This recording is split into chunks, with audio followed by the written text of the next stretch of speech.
Hello dear students, BSc part third year की physics की class में लास्ट क्लास में हमने पढ़ा था कि आयनिक क्रिस्टल NaCl की बंधन ऊर्जा समीकरण 1 के द्वारा बताई गई थी, जिसमें फर्स्ट टर्म जो है -αKNe²/r, ये फर्स्ट टर्म आकर्षण स्थितिज ऊर्जा और दूसरी टर्म N/r⁴n, ये हैं प्रतिकर्षण स्थितिज ऊर्जा। दोनों मिलकर के इस आयनिक क्रिस्टल की कुल स्थितिज ऊर्जा बनती, जो कि समीकरण 1 के द्वारा दी गई थी।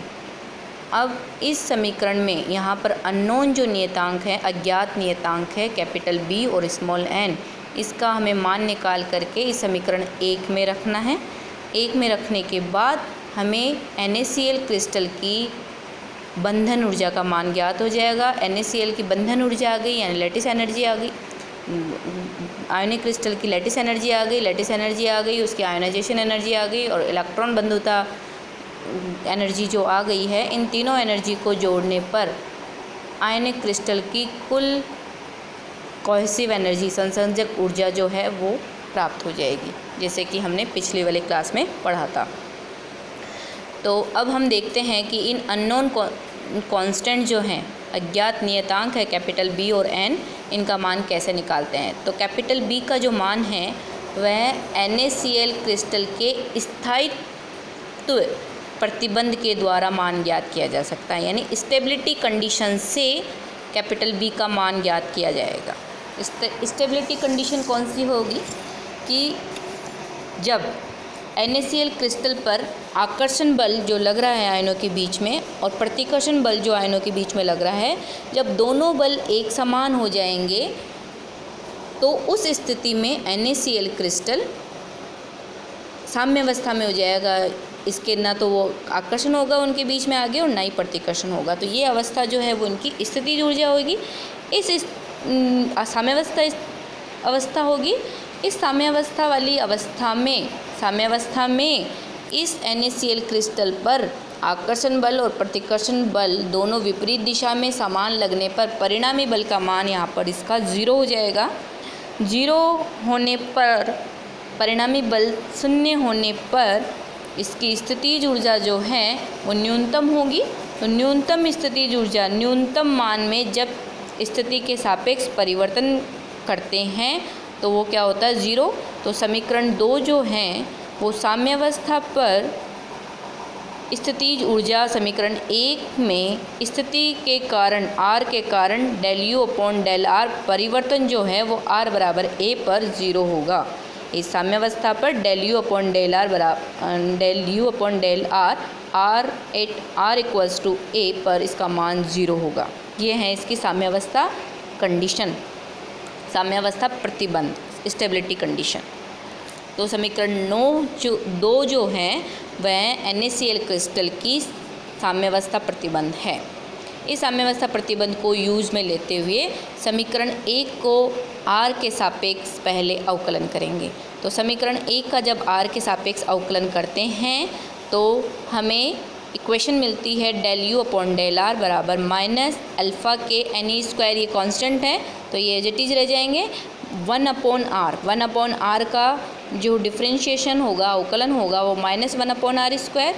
फिर सेकंड टर्म b और N कांस्टेंट हैं और यहाँ पर r की पावर -n, इसका जो अवकलन होगा वो होगा -n, आगे की तरफ आ जाएगा, r की पावर -n(n+1). तो ये जो समीकरण है ये इसका अवकलन, फर्स्ट अवकलन हो गया। अब इसको रीअरेंज करते हैं तो ∂U/∂r माइनस और माइनस प्लस हो गए। तो फर्स्ट जो टर्म है वो है αKNe²/r² minus small n capital N/r की पावर n+1। ये है इस स्थितिज ऊर्जा का r के सापेक्ष अवकलन। अब साम्यावस्था की बात करें कि साम्यावस्था पर इस स्थितिज ऊर्जा में r के सापेक्ष कितना परिवर्तन होगा, तो इस वाली जो समीकरण आई है अवकलन करने पर इसमें r बराबर a पुटअप करने पर हमारे पास में जो इक्वेशन है वो ∂U/∂r @r=a equals to capital bracket बड़ा ब्रैकेट लगा दो। तो फर्स्ट टर्म जो है वो capital N E square upon R square minus small N capital B N upon are की पावर एन प्लस 1। इसमें आर की जगह ए रखेंगे और जब आर की जगह ए रखते हैं तो ये साम्यावस्था वाली स्थिति में मान हो गया। इस साम्यावस्था वाली स्थिति में चूँकि स्थितिज ऊर्जा में परिवर्तन 0 है तो इसको 0 के इक्विवेलेंट रख देंगे और इसकी गणना करते हैं, तब इसको कैलकुलेट करते हैं तो अल्फ़ा के N E square upon A square R बराबर ए रख दिया। इसमें देख सेकेंड वाली टर्म में भी ए रख दिया और 0 के बराबर रख दिया। 0 के बराबर रखने पर हम इसकी कैलकुलेशन करते हैं तो इसको थोड़ा सा रीअरेंज कर देते हैं। तो अल्फ़ा के capital N E square upon A square बराबर small N capital B capital N upon A की पावर एन प्लस 1। दोनों में कुछ जो कैपिटल एन कैंसिल हो जाएगा और जो ए स्क्वायर है वो एक से ए तरफ एक के ए से कैंसिल हो जाएगा। Right hand side left hand side जो ए स्क्वायर है 1 अपॉन में वो राइट हैंड साइड के 1 अपॉन ए की पावर एन प्लस 1 से एक कैंसिल हो जाएगा। तो हमारे पास ऐसे करके जो कैपिटल बी का मान है वो आ जाता है के अल्फ़ा ई स्क्वायर अपॉन एन ए की पावर एन माइनस 1। समीकरण नंबर 3 जो अज्ञात नियतांक था बी उसका मान आ गया समीकरण 3। अब हम देखें कि इस कैपिटल बी का जो मान है वो किस किस पर निर्भर कर रहा है। के बोल्ट्जमान नियतांक जो कि हमें पता है, अल्फ़ा जो है वो मेडुलन कांस्टेंट है जो कि NaCl जो क्रिस्टल हैं उस क्रिस्टल की संरचना पर निर्भर करेगा, तो ये भी फिक्स हो गया। ई हो गया इलेक्ट्रॉन का चार्ज, ये भी फिक्स है। और एक ए हो गया इंटरएटॉमिक डिस्टेंस एट इक्विलिब्रियम पोजीशन, यानी साम्यावस्था पर आयनों के बीच में कितनी दूरी है वो ए हो गई। तो यहाँ पर इंटर आयंस ये हो गया, तो ये ए की पावर एन माइनस 1 और स्मॉल एन हमें अभी भी अज्ञात है तो इसका मान हमें ज्ञात करना है। बी का मान हो गया, बी का मान हमने स्मॉल एन के टर्म्स में निकाल लिया जो कि समीकरण नंबर 3 के द्वारा दिया गया है। अब इस एन का मान कैलकुलेट करने के लिए पहले हम क्या करते हैं, इस समीकरण नंबर 1 में समीकरण 3 से कैपिटल बी का मान रखेंगे। बी का मान रखेंगे तो पूरी समीकरण जो 1 है वो उसमें एक ही अज्ञात नियतांक रह जाएगा वो कि स्मॉल एन। तो समीकरण 3 को समीकरण 1 में रखने पर जो हमें इक्वेशन मिलती है वो है कैपिटल यू बराबर फर्स्ट टर्म तो एज इट इज आ जाएगी माइनस अल्फ़ा के कैपिटल एन ई square upon R plus second term है। सेकंड टर्म में पहले वाला जो है वो बी की जगह मान रखना है। बी की जगह मान रखें तो क्या आ जाएगा के अल्फ़ा ई स्क्वायर अपॉन स्मॉल एन ए की पावर एन माइनस 1 इंटू जो n capital N upon are की पावर एन है वो एज इट इज आ जाएगा आर की पावर एन। तो यहाँ पर हमने बी का मान रख दिया, इसको थोड़ा सा रीअरेंज करते हैं तो माइनस के अल्फ़ा एन ई स्क्वायर अपॉन आर ये तो कॉमन आ जाएगा। ब्रैकेट में बची हुई चीज़ है 1, पहली वाली टर्म में तो 1 बच गया, फिर माइनस भी कॉमन लिया है तो ब्रैकेट में बच जाएगा माइनस 1 अपॉन स्मॉल एन आ जाएगा, ए की पावर एन माइनस 1 आ जाएगा और आर अपॉन आर की पावर एन। इस तरह से जो स्थितिज ऊर्जा है, स्थितिज ऊर्जा का मान अज्ञात नियतांक ओनली स्मॉल एन के रूप में समीकरण 4 के द्वारा दिया जाता है। समीकरण 4 प्राप्त हो गई है हमें जो कि NaCl क्रिस्टल की स्थितिज ऊर्जा है। एक ही अज्ञात नियतांक है इसमें स्मॉल एन। अब इस अज्ञात नियतांक स्मॉल एन का मान निकालने के लिए हम क्या करते हैं कि समीकरण 4 का 2 बार अवकलन करते हैं आर के सापेक्ष। आर के सापेक्ष 2 बार अवकलन करेंगे तो सबसे पहले एक बार अवकलन करो तो D you upon D R, first term है minus k alpha N square, तो इसका जो है 1 अपॉन आर का आ जाएगा माइनस 1 अपॉन आर स्क्वायर, और जो सेकंड वाली टर्म है उसका है माइनस 1 अपॉन एन तो एज इट इज आ ही जाएगा, ए की पावर एन माइनस 1 ये एज इट इज है, और 1 अपॉन आर एन माइनस 1 का जो अवकलन करेंगे तो हमें मिलेगा एन माइनस 1 माइनस में और इसका हो जाएगा आर एन प्लस 1 अवकलन करने पर। ए माइनस आर की पावर एन का अवकलन किया है, आर की पावर एन का अवकलन किया है तो हमारे पास में इसका जो टर्म है वो ये जो थर्ड इक्वेशन है तो उसमें du/dr अवकलन करने के बाद में हमें मिलता है -k alpha n capital N e square bracket -1/r² plus a⁻n−1/r⁴ ये एक बार अवकलन करने पर दोबारा इसी का अवकलन करेंगे। du/dr का एक बार और अवकलन करते हैं तो हमें मिलता है d2u/dr² बराबर -k alpha n square constant है, तो ये तो कांस्टेंट इसका अवकलन होगा नहीं। और ये जो ब्रैकेट वाली जो r पर निर्भर राशियां हैं फर्स्ट और सेकंड टर्म ब्रैकेट वाली, इसका अवकलन करते हैं r के सापेक्ष। इसका अवकलन करने पर हमें मिलता है 1/r² का हो जाएगा -2/r³ और a⁻n−1 नियतांक हो जाएगा और 1/r⁴n+1 सेकंड जो टर्म है इसका अवकलन हो जाएगा माइनस में n+1 और r⁴n+2 ये नीचे आ जाएगा। इस तरह से d2u/dr² जो है वो हमें मिलता है, यहाँ पर माइनस में है इंटू -n+1। ये जो सेकंड टर्म है ना इसमें an-1 इंटू माइनस लिखा हुआ है यहाँ पर -n+1 ब्रैकेट में। तो इस तरह से जो सेकंड डिफरेंशिएशन ऑफ u का जो मान है वो होगा d2u/dr² equals to -k alpha n² bracket 2/r³ minus a⁻n−1 bracket में n+1/r⁴n+2। एट इक्विलिब्रियम साम्यावस्था पर देखिए, साम्यावस्था में r बराबर a है। r बराबर a साम्यावस्था पर मान रखने पर d2u/dr², तो इस पूरी वाली टर्म जो है दाईं तरफ जो टर्म है, एक बाईं तरफ d2u/dr² और ये जो दाईं तरफ है इसमें एक r की जगह a रख देंगे तो हमें मिलती है नई equation -k alpha n² bracket 2/a³ minus a⁻n−1 bracket में n+1/a⁻n+2 और d2u/dr² at r equals to a equals to हो जाएगा -k अल्फ़ा n² ब्रैकेट में 2/a³ माइनस n+1 और नीचे आ जाएगा a³ कॉमन ले लिया दोनों टर्म में है, इसलिए जो नई समीकरण बन जाएगी उसमें जो दाईं भाग में है वो है k alpha capital N e² और ब्रैकेट में हो जाएगा -2 + n+1 माइनस कॉमन ले लिया तो बाहर वाला जो ब्रैकेट के बाहर वाला है वो माइनस माइनस प्लस हो गया, फर्स्ट टर्म माइनस होगी सेकंड टर्म प्लस हो गई।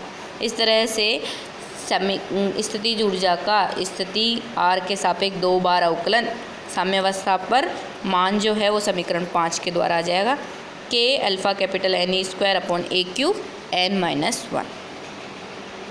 इसका मान आने पर हम एक समीकरण नंबर 4 याद रखनी है। समीकरण नंबर 4 में जो है वो स्थितिज ऊर्जा है। स्थितिज ऊर्जा में सिर्फ और सिर्फ अज्ञात राशि बच गई है स्मॉल n, जिसका कि मान निकालना है। इसका मान निकालने के लिए हमने ये सारी प्रोसेस की है। पहले स्थितिज ऊर्जा का साम्यावस्था पर r के सापेक्ष 2 बार अवकलन का मान निकाल लिया जो कि समीकरण नंबर 5 में आ गया है। अब हम एक रिलेशन निकालेंगे जिसे कहते हैं बोर्न मेयर रिलेशन। तो हम सबसे पहले ले लेते हैं यहाँ पर मेयर रिलेशन। कैसे निकालते हैं कि कोई ठोस है, ठोस पे यदि हम बाहर से प्रेशर लगाएंगे तो प्रेशर का मान ज़्यादा होगा तो आयतन उसका क्या हो जाएगा, सिकुड़ेगा। कंप्रेसिबिलिटी में जब दाब का मान बढ़ाएंगे तो उसका आयतन में क्या हो जाएगी, कमी हो जाएगी। तो दाब लगाने पर दाब के साथ आयतन में कमी यानी ΔV/ΔP, दाब के साथ आयतन में परिवर्तन, उसके प्रारंभिक आयतन के साथ परिवर्तन जो है वो इसकी कहलाती है ठोस की संपीड्यता, कंप्रेसिबिलिटी। तो ठोस की जो संपीड्यता वो ये है कि जो उसका प्रारंभिक आयतन V था उसके सापेक्ष इसके आयतन में दाब लगाने पर कितना परिवर्तन होगा। तो ये जो है ये कहलाता है संपीड़िता, जिसका मान हम जिसको डिनोट करते हैं बीटा से। तो बीटा इक्वल्स टू हो जाएगा -ΔV/ΔP। ये तो हो जाएगा आयतन में दाब के सापेक्ष परिवर्तन और इसका प्रारंभिक आयतन है वो कैपिटल V है। तो इन दोनों का जो अनुपात है वो कंप्रेसिबिलिटी होगी और माइनस साइन यहाँ पर ये इंडिकेट करता है कि दाब बढ़ाने पर आयतन में क्या होती है, कमी होती है, इसलिए माइनस साइन। तो समीकरण नंबर 6 जो है वो संपीड़िता की परिभाषा है कि बीटा बराबर होता है -1/V ब्रैकेट में del v upon del p. ये है संपीड्यता नियतांक। अब हम ऊष्मागतिकी का प्रथम नियम देखें। ऊष्मागतिकी का प्रथम नियम कहता है कि किसी ठोस पर ऊष्मा देने पर, किसी ठोस को ऊष्मा देने पर, dq ऊष्मा देने पर, यह ऊष्मा दो तरह से काम आती है। एक तो उस ठोस की आंतरिक ऊर्जा में परिवर्तन, दूसरा उसमें बाह्य बलों के विरुद्ध किया गया कार्य यानी pdv। तो dq बराबर du प्लस pdv। dq है उसको दी गई ठोस को हीट और du है उसकी आंतरिक ऊर्जा में परिवर्तन और pdv उस पर एक्सटर्नल फोर्स के अगेंस्ट में किया गया ठोस के द्वारा कार्य। तो ये है ऊष्मागतिकी का प्रथम नियम कि किसी ठोस को दी गई ऊष्मा उसकी आंतरिक ऊर्जा में परिवर्तन और बाह्य बलों के विरुद्ध कार्य करने में व्यय होती है। तो यदि किसी ठोस को दी गई ऊष्मा बहुत कम टेम्परेचर पर दी जा रही है तो उसमें ऊष्मा में जो परिवर्तन है वो कितना हो जाएगा, नेग्लिजिबल है एट वेरी लो टेम्परेचर। तो dq बराबर 0। तो जो thermodynamic equation, first law of thermodynamic equation है वो बन जाती है du बराबर माइनस पी डी वी। तो du अपॉन डी वी बराबर माइनस पी। इसका दो बार अवकलन करें तो d2u upon d v square बराबर हो जाता है minus dp upon d we.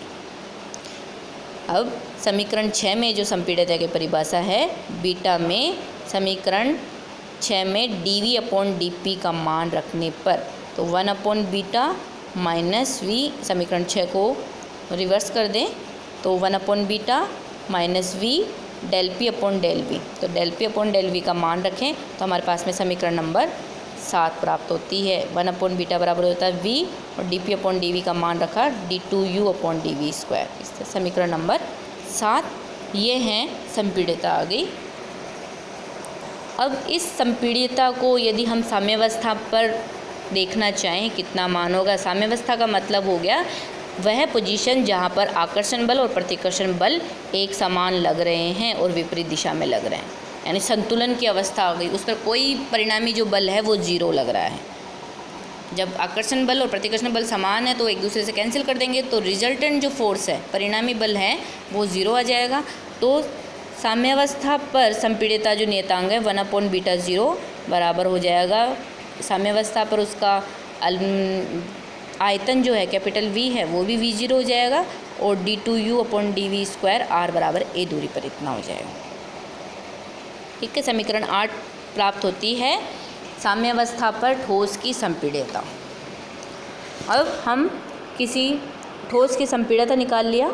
संपीड्यता निकालने के लिए हम हमें इसका आयतन चाहिए। आंतरिक ऊर्जा में आयतन के सापेक्ष परिवर्तन करने के लिए d2u upon d v square का मान निकालने के लिए हमें पहले इसका आयतन निकालना पड़ेगा। तो हम NaCl क्रिस्टल, चूँकि हम जो क्रिस्टल ले रहे हैं वो NaCl है, इसलिए NaCl क्रिस्टल की बात करें तो क्रिस्टल का जो वॉल्यूम है वो होता है 2r³। NaCl क्रिस्टल का जो आयतन है पर अणु, प्रति अणु आयनिक क्रिस्टल का जो आयनिक क्रिस्टल है उसका प्रति अणु जो आयतन है वो होता है 2r³, जहाँ r जो है वो आयनों के बीच की दूरी है। तो n, यदि NaCl क्रिस्टल में NaCl के n अणु हैं तो n अणुओं के लिए इस क्रिस्टल का जो आयतन है वो हो जाएगा 2N r³। और इस आयतन का r के सापेक्ष परिवर्तन करें तो dv upon dr 2×3 n r², यानी r³ का अवकलन करेंगे तो 3r², तो 3 × 2 6 n r²। तो समीकरण नंबर 9 प्राप्त होती है आयतन का r के सापेक्ष परिवर्तन। अब हमें निकालना है क्या, स्थितिज ऊर्जा का आयतन के सापेक्ष समीकरण नंबर 8। समीकरण नंबर 8 जो है उसमें स्थितिज ऊर्जा का आयतन के सापेक्ष परिवर्तन, स्थितिज ऊर्जा का आयतन के सापेक्ष परिवर्तन निकालने के लिए तो du अपॉन डी को हम ऐसे लिख सकते हैं du upon dr dot dr upon D. क्यों किया हमने ऐसा, r का ऊपर dr को ऊपर नीचे गुणा किया, क्योंकि ऐसा करने पर, क्योंकि हमें जो मान प्राप्त है वो dv अपॉन dr का है।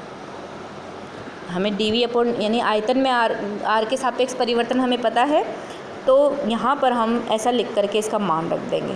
दो बार अवकलन करें इसी समीकरण का, d2u upon d v square तो u डॉट v से हो जाएगा, पहले u तो हो जाएगा du अपॉन dr और dr अपॉन dv v है, तो पहला को हम कांस्टेंट रख देते हैं और दूसरे का v के सापेक्ष अवकलन करने पर, दूसरे टर्म का v के सापेक्ष अवकलन करेंगे तो d2u d2r upon dv square, ये तो हो जाएगी पहली टर्म, और प्लस सेकंड पहली को अवकलन कर देंगे, दूसरी को कांस्टेंट रख देंगे।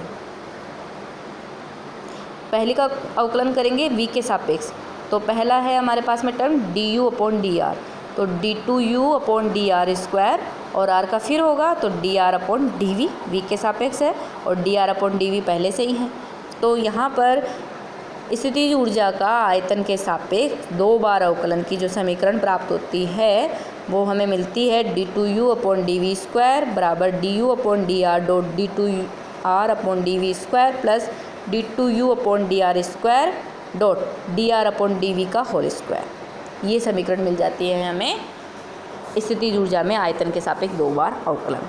अब स्थितिज ऊर्जा में आयतन के सापेक्ष 2 बार अवकलन है, लेकिन साम्यावस्था पर हमें समीकरण नंबर 8 में क्या चाहिए, संपीड़ित से d2u अपॉन dv, यानी स्थितिज ऊर्जा में आयतन के सापेक्ष 2 बार अवकलन साम्यावस्था पे चाहिए। तो साम्यावस्था पे निकालने के लिए, साम्यावस्था पे हमें पता है स्थितिज ऊर्जा में r के सापेक्ष जो परिवर्तन है वो 0 होता है, यानी du अपॉन dr का मान r बराबर a पर 0 है।